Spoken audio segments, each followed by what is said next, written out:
Hello, everybody, and welcome to Henry's Kitchen, where today, or I guess I should say Henry's live stream, where today we're going to be making a dish. I'm not sure if I can say the word or not, but first I want to make sure that everybody can hear me okay. Can you guys hear me? Okay. The dish here that we're going to be making today contains a swear word, and that's just sort of what it is. So I have it rigged so that I can bleep it out, but I'm not. I'm hoping that I'm good enough at it. But let's see if this works. It's called shit on a shingle.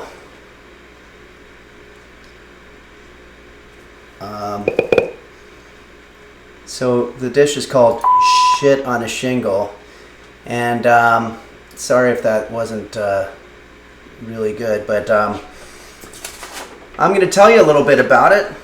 In the United States, shit on a shingle was commonly served to service members of the United States Armed Forces from World War I through Vietnam, and it was considered emblematic of the military experience and consequently also served to the Boy Scouts of the era.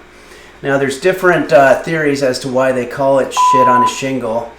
Probably the most prevailing theory is that there used to be a tradition in the middle 1800s where people would literally shit on a shingle, a roof shingle, as part of a game that you would play with your family on the weekends. Remember, this is a time before they had the internet or even TV at that time, so they had to come up with interesting ways to entertain themselves.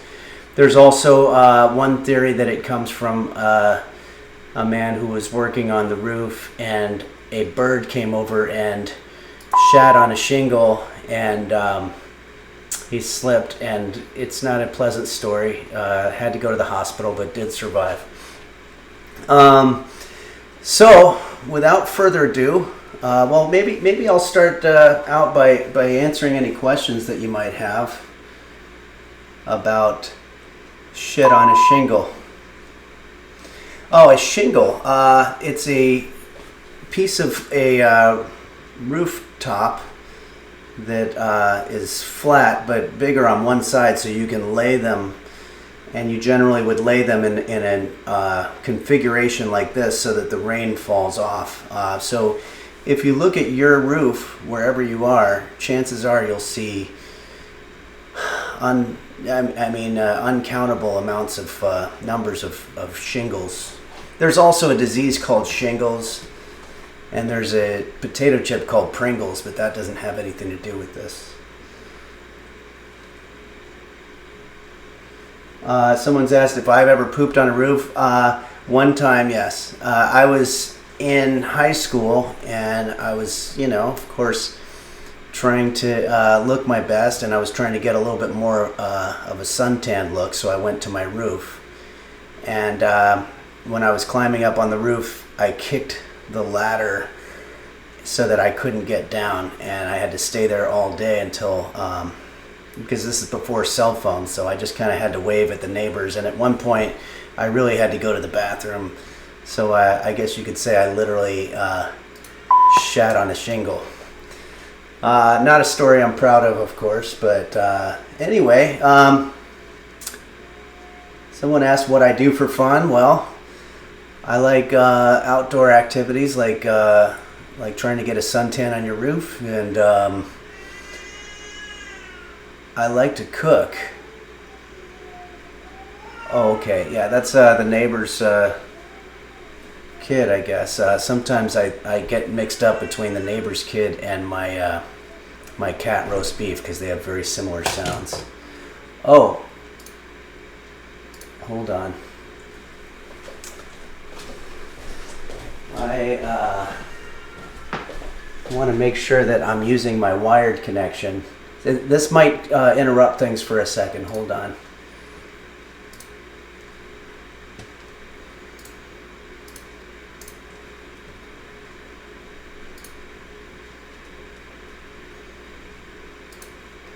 Is everybody still there? Can you hear me? Okay. My internet connection went down for a second, so hopefully I just improved it there because it was on the Wi-Fi. Anyway,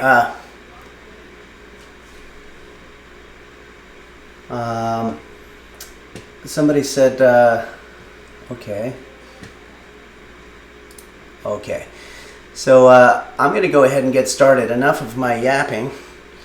And here we go. So let's start by going over the ingredients here. We want 2 pieces of bread. I'm going to be using a wheat. You can use a white or a rye or pumpernickel or just about any other kind of bread you can imagine. You could even use a waffle or a peanut butter cookie if you still have those left over. I still have some of my peanut butter cookies left over and they're delicious. We're going to use 1 cup of flour. I've got some Worcestershire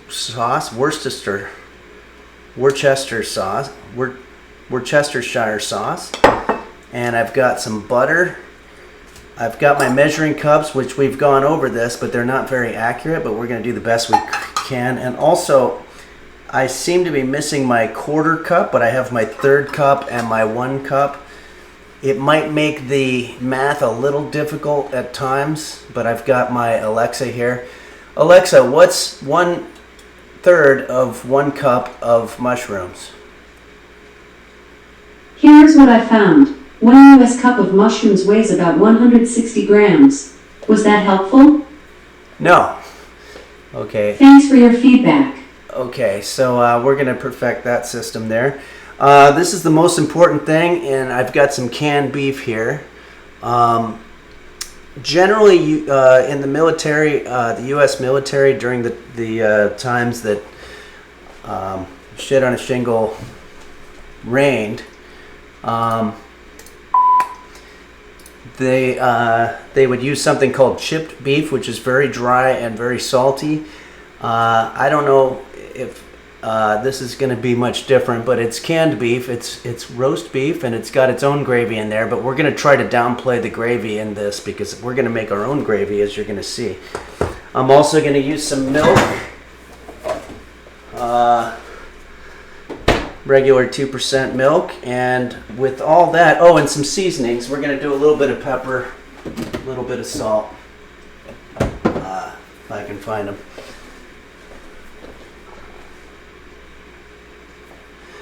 Okay, we have a comment on the contents of this can. There have been accusations of some of the people that make canned beef putting animal meats in there that are not that are domesticated animals. I think that those are theories. That they might or not be true. I would suggest going on the internet and trying to find out if that's true or not, because most of the things that you'll find on the internet are usually true. Oh, somebody thought that maybe I was using my own cat. No, we've got roast beef is doing just great. We can check in on the roast beef cam. As you can see, he is, I think he knows he's on camera, so he's sort of, you know, when you're on camera, sometimes you don't know exactly what to do, and you try to just sort of pretend like you're being aloof. Oh, okay, now he's going to pretend like he's cleaning himself, which is fine. I think he might be cleaning some Worcestershire sauce off of his leg there. Okay, so let's get into the nitty-gritty of this. I've got I'm going to use my griddle as a hot plate, which is kind of an exciting new development here at Henry's Kitchen. Let's get started. This is very hot. Whoa. I'm going to zoom in a little bit so you can see exactly what's going on.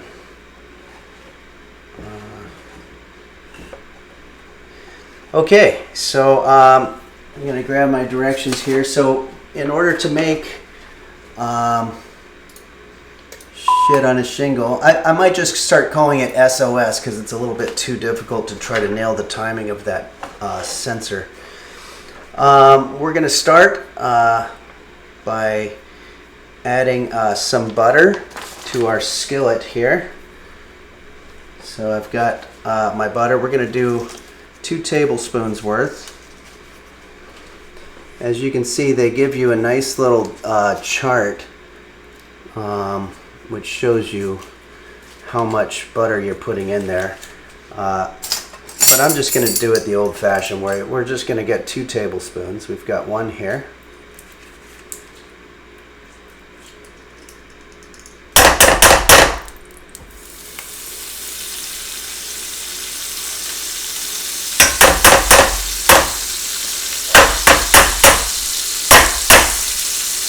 Okay. We're going to let that swirl around a little bit. And start opening up our meat. By the way, this is if you're doing this at home, this is going to be kind of a messy dish. I've already got butter all over the place, but we'll get through it. So we're going to open up our canned beef here. I've got somebody asked if the pan is dirty. It's not dirty. It's what you're seeing is the juices or the au jus from the previous dishes that I've made, which actually make the dishes more tasty. I don't know if a lot of people know this, but there's a pizzeria in Chicago called Uno, and they pride themselves on never washing their pans because they like to know that the previous pizza is getting its juices on the one that they're currently making, and that history goes back like 75 years. And so I never wash pans or plates for that matter, for that very reason. So here we go. Got our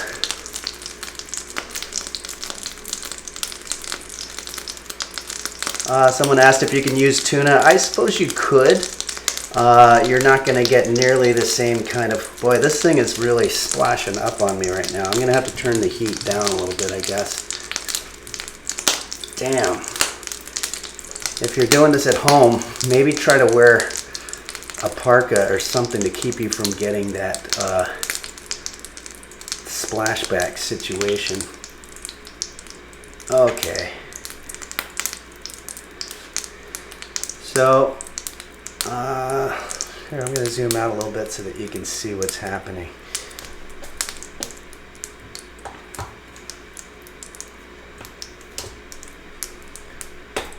We've got our canned beef here, and we're going to start to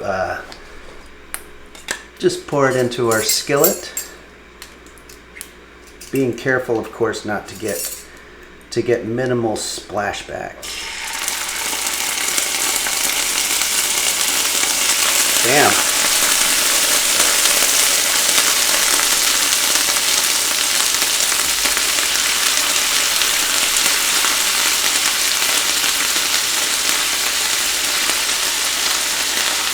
For anybody just joining us right now, we're making SOS, otherwise known as, well, I'm just going to say it, shit on a shingle.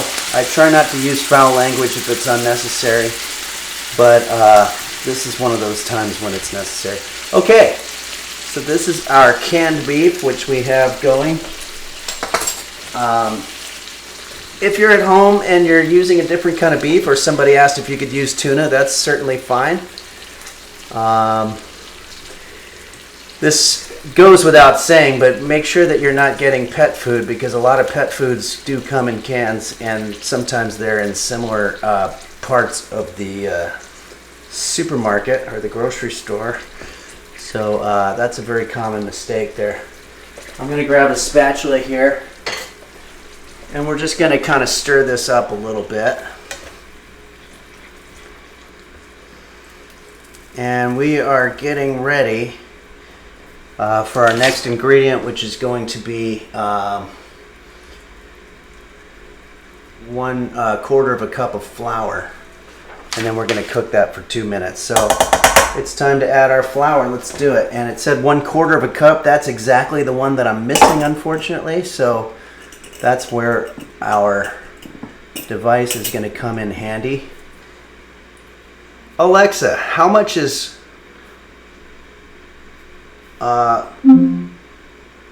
wait, how would you phrase this? Alexa, 1/4 of a cup equals how much of a half a cup? According to an Alexa Answers contributor, 1/3 of a cup plus 2 tablespoons and 2 teaspoons equal a half a cup.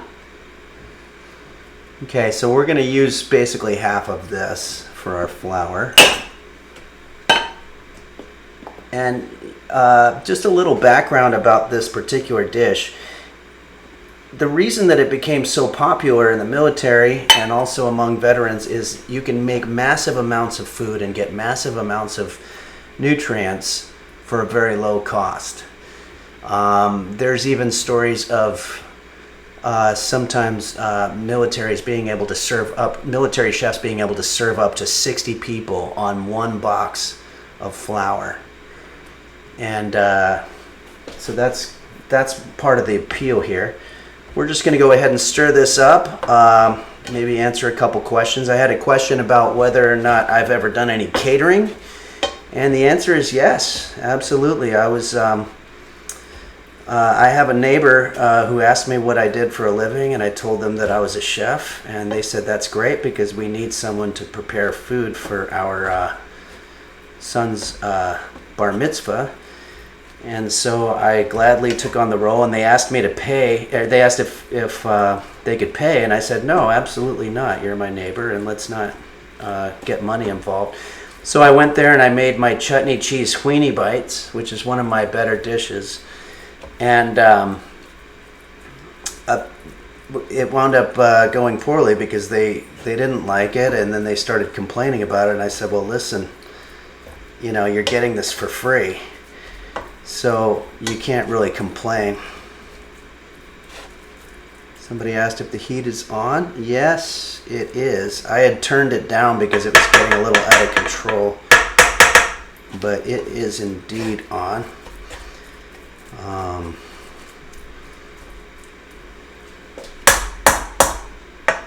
Okay, so this is already looking pretty delicious.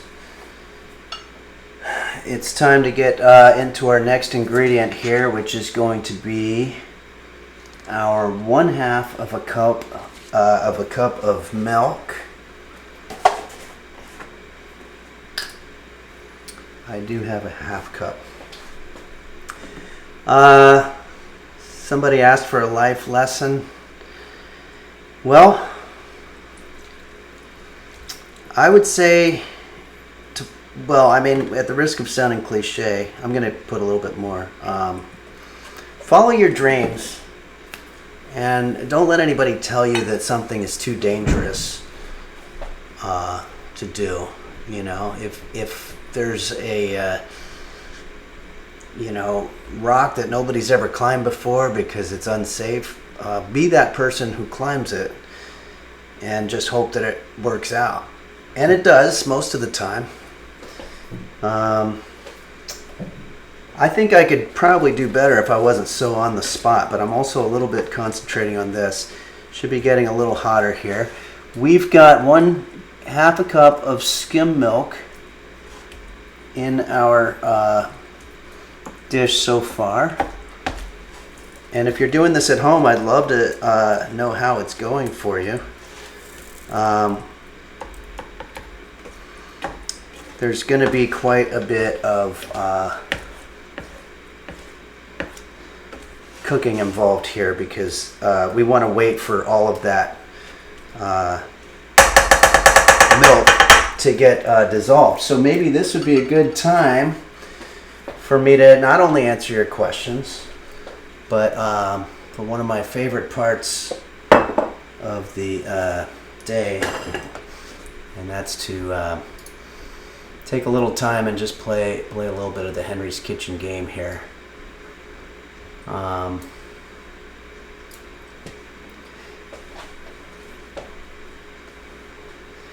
Somebody's asked if I've done any acting. Yes, I have.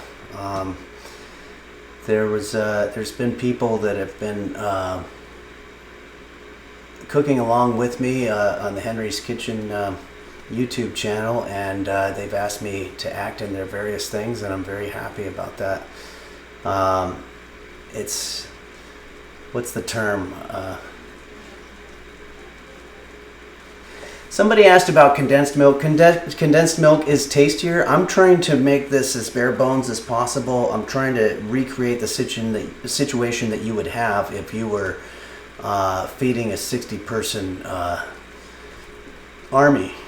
And that's, I don't know if they're always going to have condensed milk in that situation. So sometimes you have to go with the skim, which is what I have.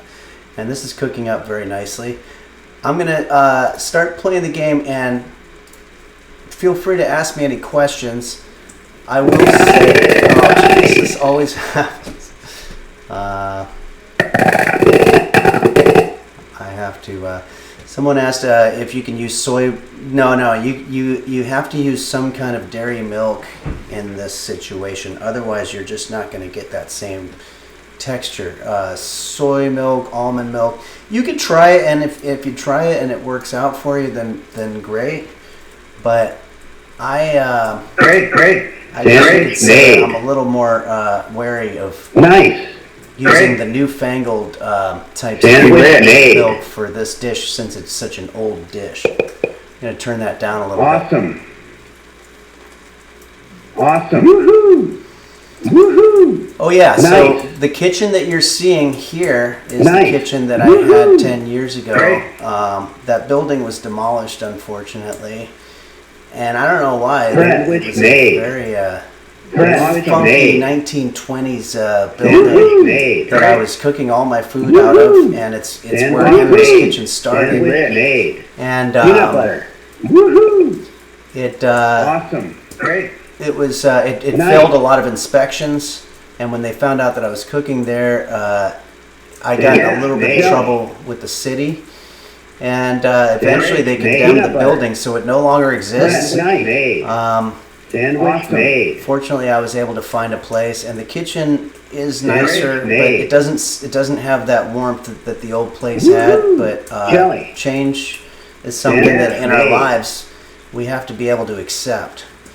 And maybe that's some of the life advice that somebody was asking for. There's a great book called "Who Moved My Cheese?" And if you read that, it's pretty much an allegory of my apartment being demolished.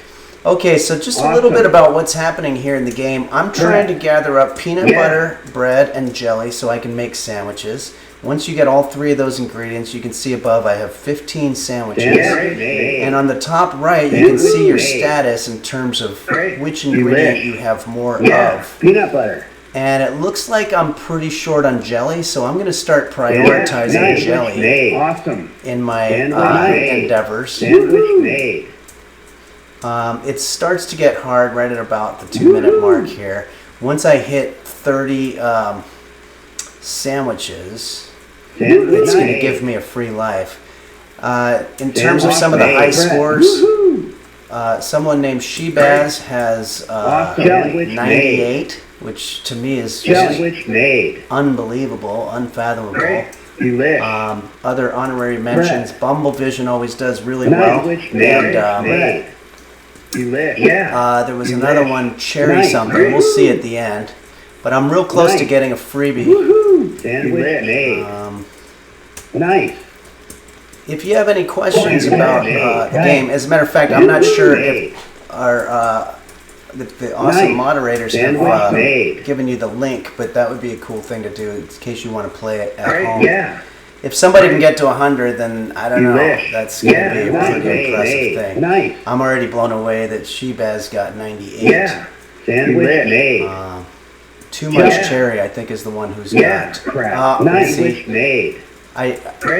I risked it, and it didn't pay off. So, okay. Right now I have 0 bad. If I get 3 bad, then I die.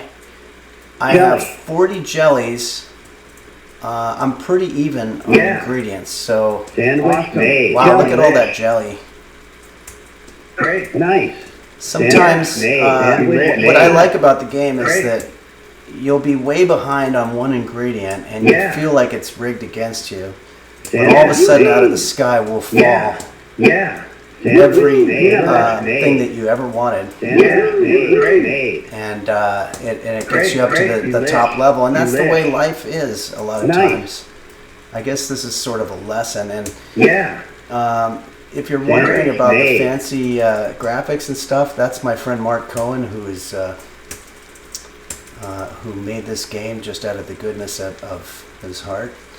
And it's given me the ability to waste hours of time. Great. Awesome. Okay, so I've got 50. Okay, so now I've got 60 bread. If I can get my peanut butter and my jelly up to 60 as well, then I'm getting a new life. And that's pretty awesome. So I'm going to start ignoring bread for a little bit. Uh-oh. Peanut butter. Nice. Sandwich made. Okay. Sandwich made.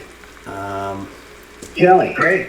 Okay, we need peanut butter in a huge way, and it's coming. Oh! Damn. Okay. So I'm going to put HP. And let's look at some of these high scores. Shebez. Good luck getting to 100. Too much cherry, 91. See, these are amazing scores to me. I'm not even on the board. And we've got Nim. I don't know if that's Nim or if that's somebody saying that they're Nim, but probably a good time to give a shout out to Nim for getting me started with all this streaming stuff. Okay, so whoops. Okay, so here we are. And if you're just joining us now, we're making a wonderful dish called Shit on a Shingle. And it's going pretty well. So here, take a look.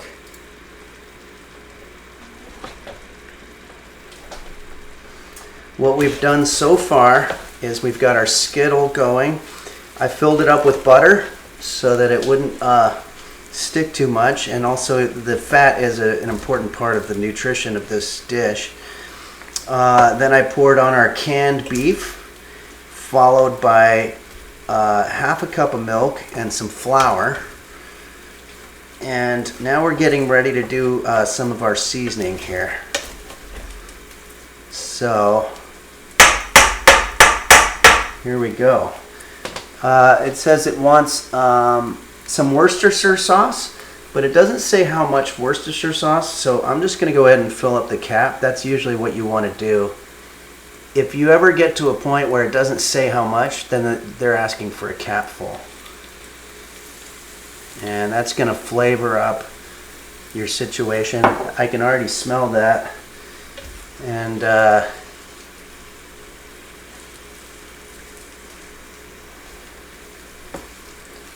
let's go ahead and stir this up a little more. What we're going to be doing eventually is we're going to be bringing that to a simmer, and we're going to be laying it down on our carbs, which in this case is going to be some wheat bread. But if you're at home and you want to get creative, you could put it on croutons, waffles, pretty much any kind of carb that you can think of. I'm going to get a little bit of other seasonings here. I have some...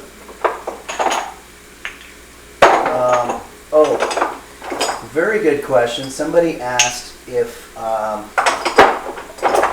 bottle that you're using doesn't have a cap. I don't know if they mean if it's canned. If you're getting your Worcestershire sauce from a can, you might need to start thinking about your life a little bit. That's just not.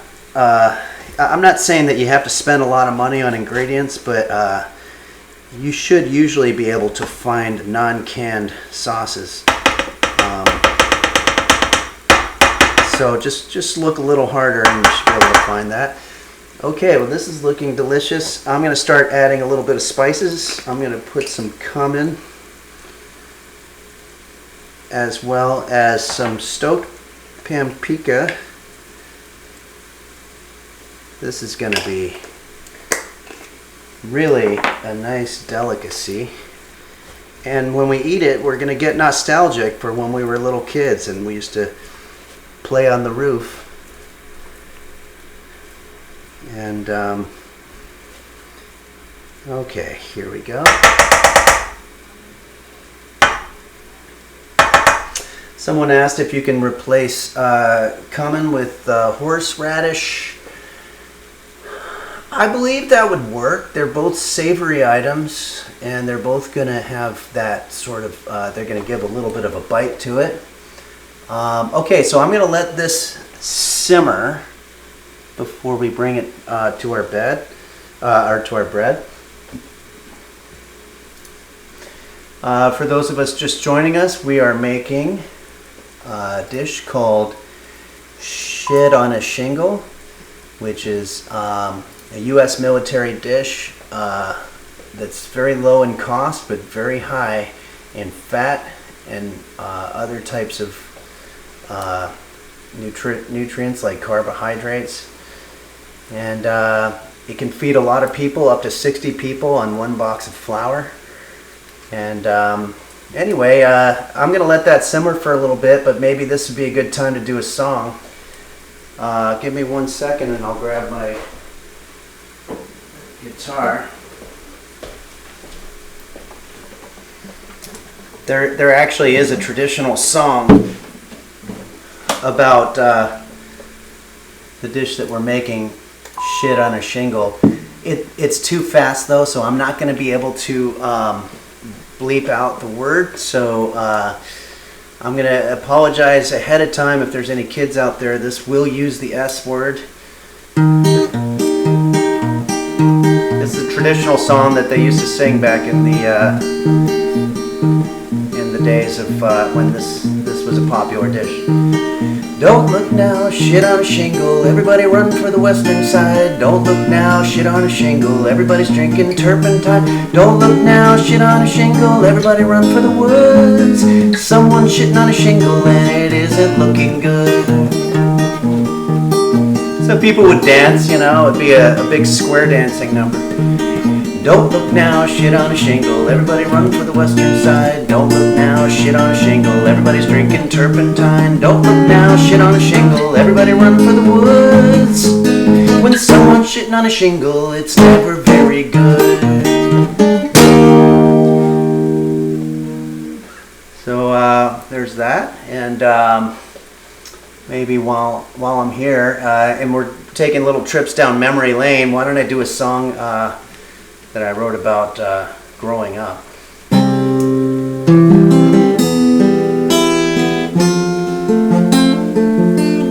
It's called When We Were Young, and I think a lot of you will be able to relate to this. It's about memories. Did you ever have a dream as a child that you were flying through the air in your underwear? And you landed in a playground filled with boys and girls, and they scoffed at you and they jeered as your eyes welled up in tears, and they spat on you and they told you that you smelled. Well, me, I knew that dream, I knew it well. And did you ever know a man as a child who'd always walk you home from school? And he said he had a swimming pool, and for some reason he'd always wear his raincoat in the summertime, and he stunk of cheap brandy, but he said that he'd give you candy if you promised you wouldn't tell anyone about him. Well, me, I knew that guy, I knew him well. Here we go. Oh, say there, summertime raincoat wearing, candy giving guy from my childhood, where have you gone? Did they finally take you away to that place that's surrounded by barbed wire and gates, and they only just make license plates? Can it be no more what it was before when we were young? All right. Well, with that, I think it's just about time to eat our, or to put our shit on a shingle down.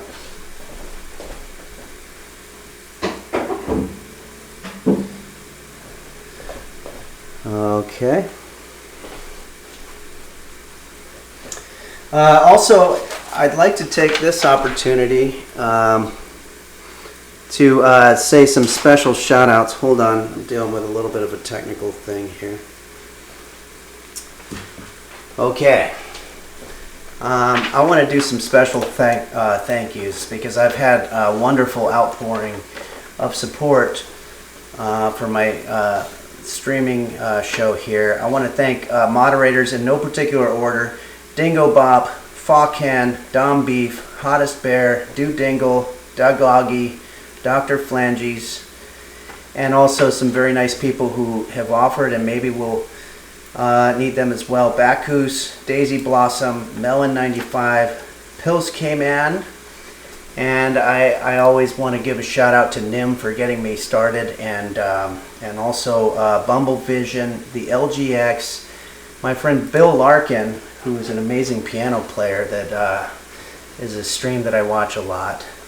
And also, I've never met this gentleman, but Forsen, I notice a lot of people are coming from Forsen's channel, so I want to say special thanks to Forsen as well. And if I've left anybody out, I apologize. Just want to show how appreciative I am to this whole community here. Let's check in on our dish. So we have here, okay, so you can see that that's really, that most of the milk has evaporated, and it's time to put away our griddle, which I'm looking forward to doing because this thing makes the whole kitchen very hot. The question is where to put it. I'm going to use an oven mitt, which is a good policy in general.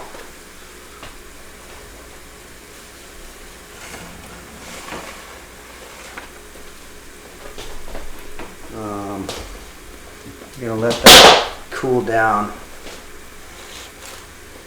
Let's move the camera over here. Focus a little bit more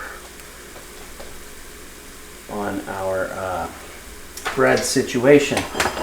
Okay, so here we have our bread, and I'm looking at the instructions here, and unless there's something tricky that I'm missing, you're literally just going to be putting your shit on a shingle. So in this case, the bread is acting as the shingles, which we explained earlier what those are. Those are rooftop parts. And this is going to be the shit. So let's go ahead and literally just start scooping this stuff onto our bread, like so.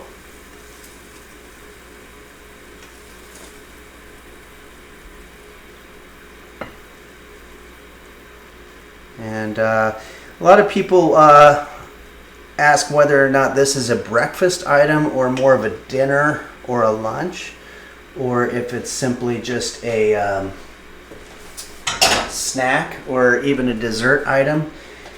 I don't know. I think that you can probably just use it any way that you like. Let's see here. I'm sorry, I'm just having a little bit of a technical issue here. Okay. So now for the fun part, we're going to go ahead and eat it. Before we eat it though, I have to let it cool down, so I'm going to show you a video here. And it's a video that I never released publicly, but it was on my Patreon, and maybe this will be a fun thing to watch in the meantime, and I'll still be here. It's called omurice, which is a Japanese omelet situation. Happy New Year, and welcome to Henry's Kitchen, where today we're going to be making the modern Asian sensation that's sweeping the nation, authentic Japanese omurice. This dish combines the highly fat-saturated Asian fried rice with the traditional Western gluttony of the 3-egg omelet. It's very high in calories and very low in nutrients. So unbuckle your belt and pull down your pants, because this one's going to fill you up. Let's get started.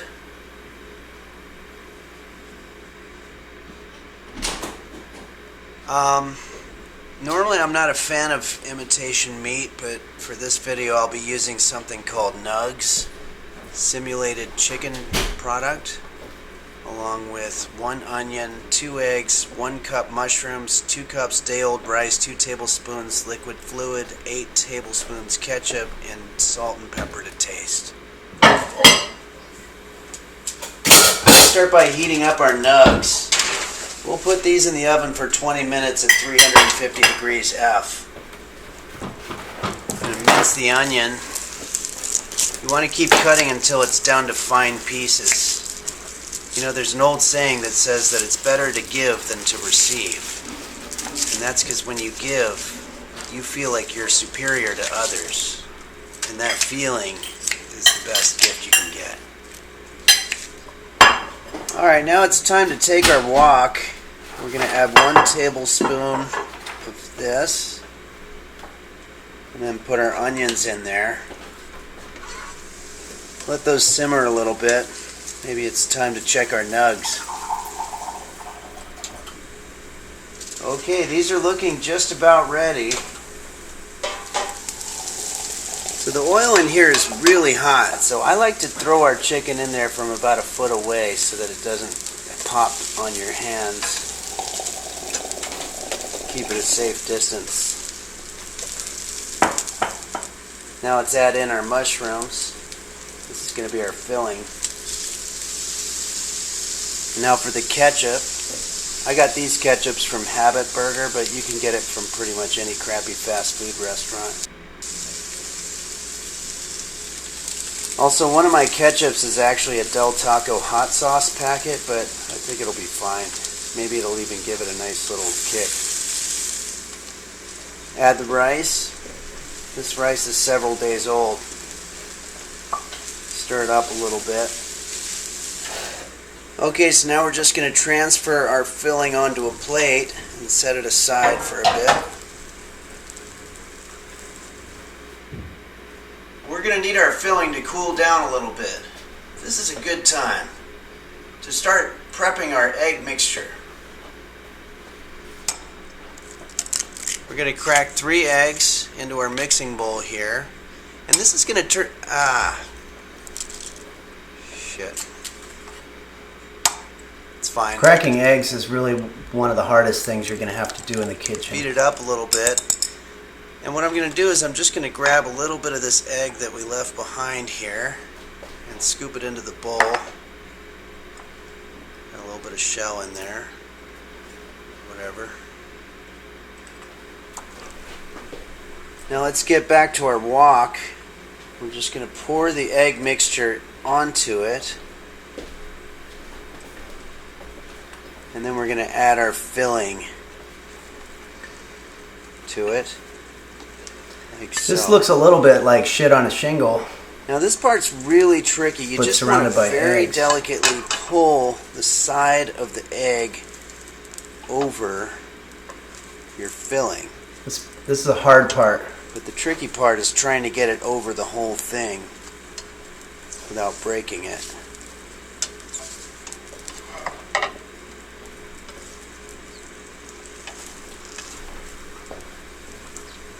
You might need to use 2 utensils for this. It takes some Japanese people years to learn this. Just about done here. Okay, there we go. So now that we flipped it, we're going to let it cook another 3 minutes or so. Meanwhile, why don't we take a look at some of the recipes we made at Henry's Kitchen this past year.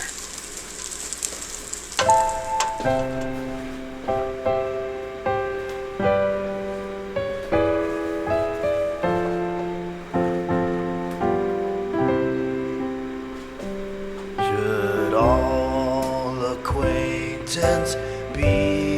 These were some of the dishes that I made last year with varying degrees of success. The fish larva I think I showed you last time, that came out really good. Scary popcorn balls.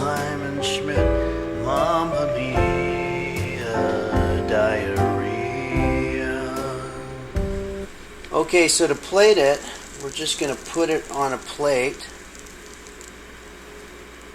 like so.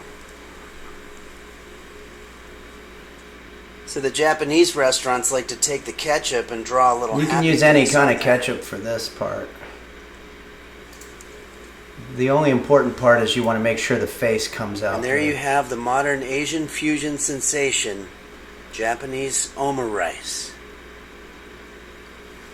Well, okay. So I had a couple of questions from some people about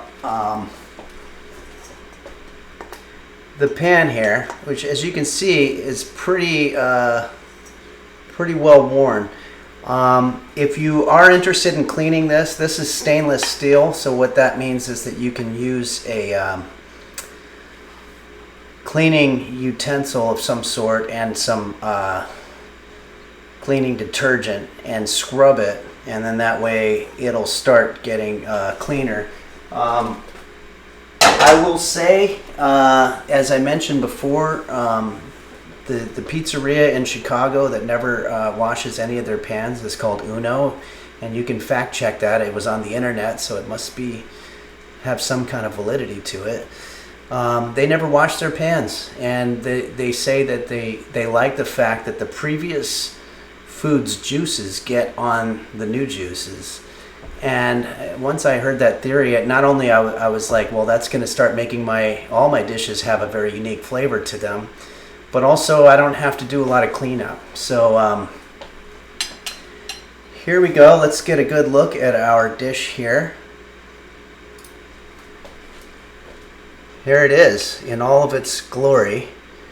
This is shit on a shingle. This is what not only our military, but I believe militaries all over the world eat, because it feeds a lot of people. And I would be more than happy to feed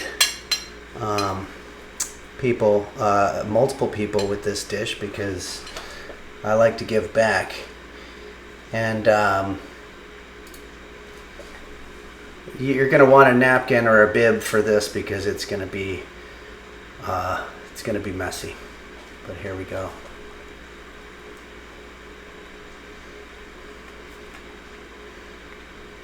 I can really taste the milk.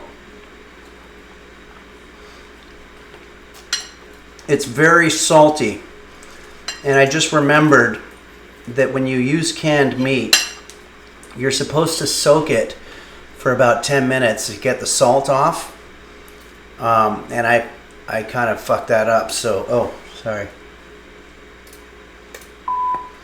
I botched that up.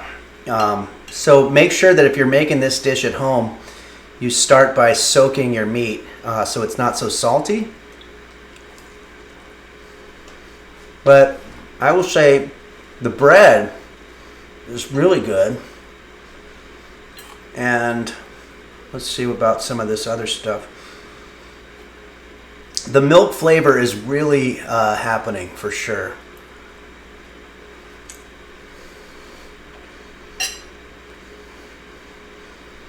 I'd say overall,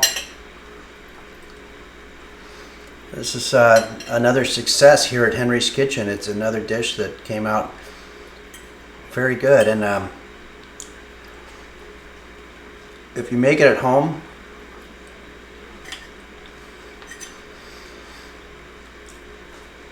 somebody asked whether it tastes like shit on a shingle.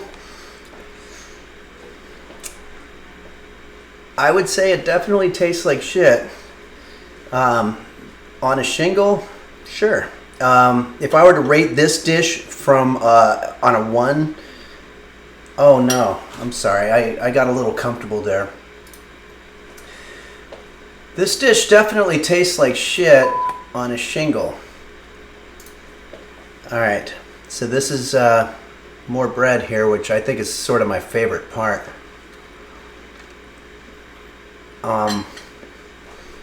If I had to rate this on a scale,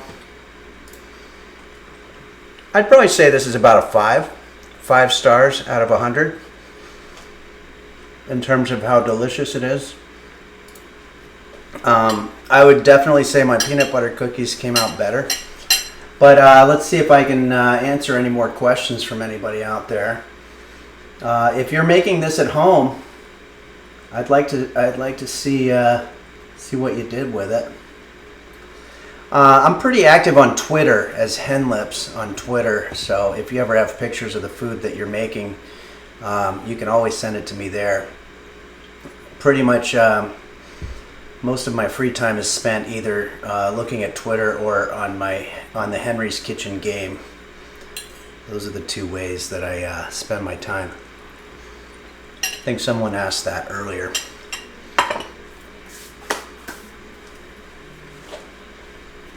Absolutely. So someone asked about the ingredients of the dish. Let's go ahead and do that for you. We used flour, which is very cheap. Worcestershire sauce. We used some milk, stoked paprika, cumin, and our beef in a can, and a lot of napkins. If I were to estimate the cost of 1 serving of this, I'd probably say somewhere around 30 cents American, which is pretty good considering that if you went to a restaurant it would be more like $20 or something like that. So that you can eat this on a budget. You'll be plenty full afterward. Somebody asked if I have leftovers. Yes, I will definitely have leftovers. If you're interested in storing these, you can put all this shit into a can. Sorry. You can either put it back in your can that you got the canned meat out of from, or you can do a mason jar. Just take all this stuff, put it into a mason jar, and put it in your refrigerator. It's going to keep for a long time. And I'm telling you, it's going to come in handy. There's going to be times when you're like, I'm starving, but I don't have any food, and then you just say, shit on a shingle. And if you've already got it made, then you're good. But if you don't, then you can make it very easily with ingredients that you have right there in your cupboard. Oh, sorry, I owe a bleep there. I will say that the live experience is very different from what I'm used to doing the YouTube videos, and in a way it's very exciting. Anything can happen at any given time. Things can go wrong. But I like that kind of excitement, and I hope you guys do too. So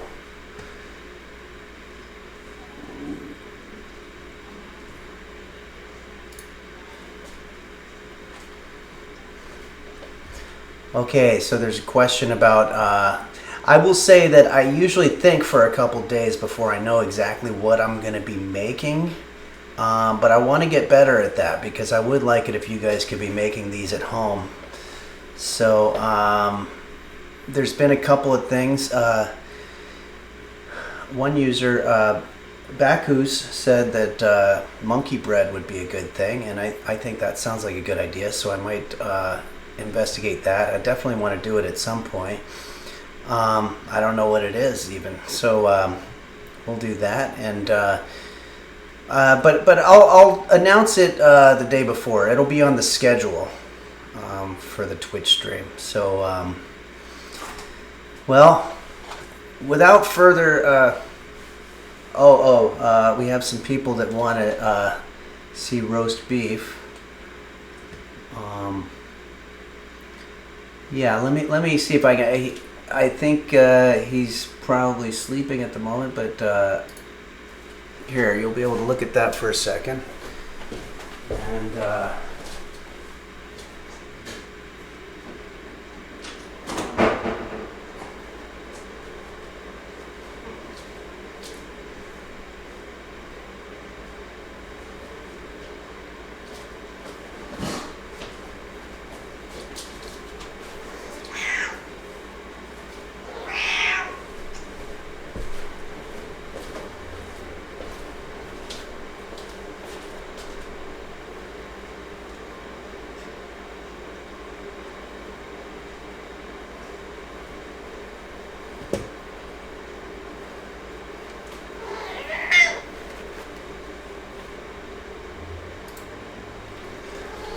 okay, this is roast beef, my cat, and I had to wake him up.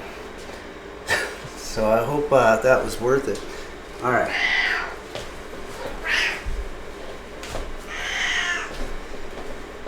Yeah, he didn't like that at all. But anyway, unless there's some further questions, I guess it's that time to say goodbye, and I want to say thank you again to all the moderators and to all the other people that have been so supportive. And I'm going to run down that list again. Dingo Bob, Fawcan, Dom Beef, Hottest Bear, Do Dingle, Dogoggy, Dr. Flanges, and honorary mention to Baku's, Daisy Blossom, Melon 95, Pills Command, and Nim, Bumble Vision, the LGX, Bill Larkin, and Forson, and Roast Beef, and also to all of the people out there who are watching this. Thank you very much. And let's make something good on Sunday for brunch, or wherever you happen to be. Okay, thanks for joining, everybody.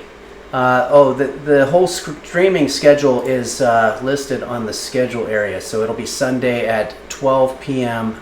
Pacific time. That's California time, and then it's going to be the following Wednesday. And so far, it's just Wednesdays and Sundays. So thanks very much, everybody, and bon appetit.